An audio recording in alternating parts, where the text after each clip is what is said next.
नमस्कार. जाणून घेऊया आजच्या ठळक घडामोडी. इचलकरंजीत स्मार्ट मीटर बसवण्यास काँग्रेसचा तीव्र विरोध. महावितरणला निवेदन, आंदोलनाचा इशारा.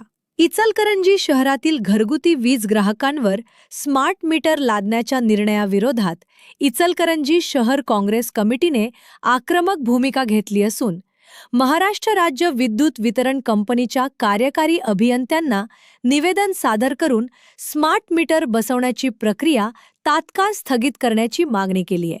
ग्राहकांच्या पूर्वसंमतीशिवाय कोणत्याही घरगुती ग्राहकाकडे स्मार्ट मीटर बसवू नयेत, अन्यथा तीव्र आंदोलन छेडण्यात येईल असा इशाराही काँग्रेसने दिलाय.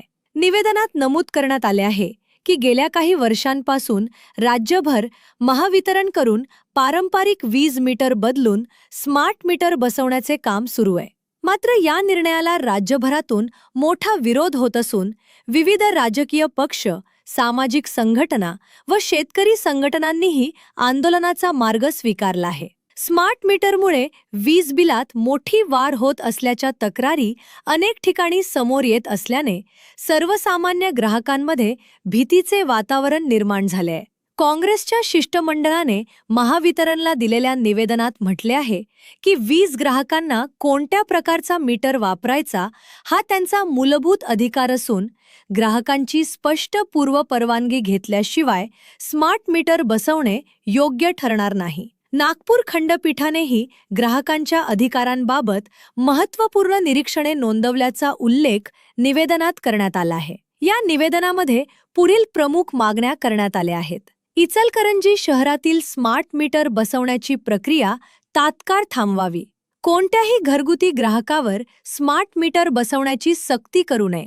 ग्राहकांच्या पूर्वसंमतीशिवाय कोणतेही स्मार्ट मीटर बसवू नयेत. महावितरणने या मागण्यांचा गांभीर्याने विचार करून तातडीने निर्णय घ्यावा, अन्यथा काँग्रेस पक्षाच्या वतीने तीव्र लोक आंदोलन छेडण्यात येईल असा इशारा निवेदनाद्वारे देण्यात आला आहे.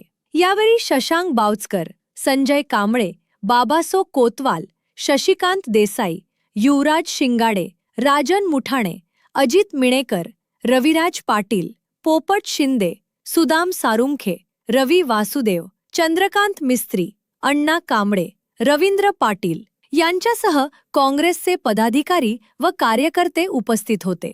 अशाच लेटेस्ट अपडेट्ससाठी आमच्या यूट्यूब चॅनलला सबस्क्राईब व इंस्टाग्राम अकाउंट फॉलो नक्की करा व तुमच्या कमेंट आम्हाला नक्की कळवा.